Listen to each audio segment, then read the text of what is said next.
Hey guys, what's going on? So this video is actually in response kind of to Linus Tech Tips video about being an early adopter sucks. Well, I'm here to tell you it's not always the case. As you can see, I have on the screen Frozen 2. Now, what I'm getting at is this is a LG OLED 65-inch TV. And I've had this TV now for 3 years, I believe. I'll have to double check, but when this TV first came out, I got it. It's like, it was not cheap. It was like 1,800 bucks. Obviously now you can get one of these for LG for like 900 bucks or less, depending on the deal you find. But what we want to talk about is burn-in. So burn-in is where parts of the pixels, because so every pixel is its own individual LED. And what happens is when you have brighter colors, it mainly happens when you use an OLED monitor or an OLED TV as a monitor on a computer, because you have brighter colors like whites, and they actually wear out the pixels a little bit faster. And people talk about burn-in or burn-out. Most of the time it's called burn-in because it actually burns in the image into the screen. What it is, it's just lowered the lifespan and color density of the pixel itself. So what it's done is made it not as bright. My TV is a perfect example of one that doesn't have any burn-in. I'm very lucky. I don't have no lines because it is used as a TV, not a monitor. It was used as a monitor for a little bit.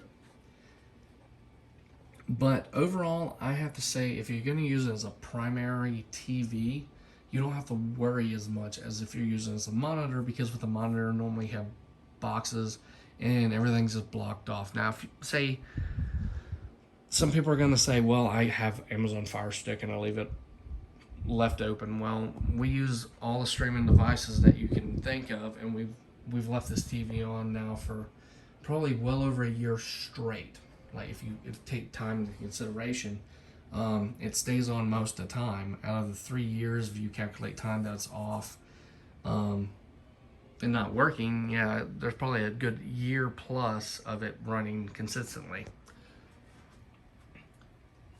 But I just want to show I don't have any burn-in that I can see, and watching any movies, any colors, no issues. So with that being said, what I'm getting at is don't be scared away from the OLED TVs.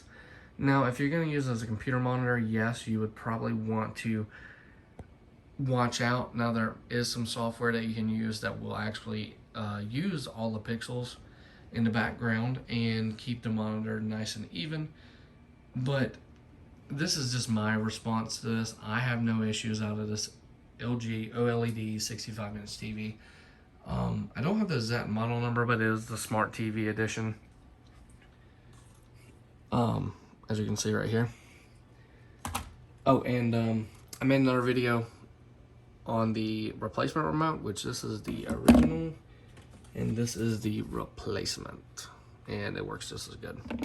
Finally found the original.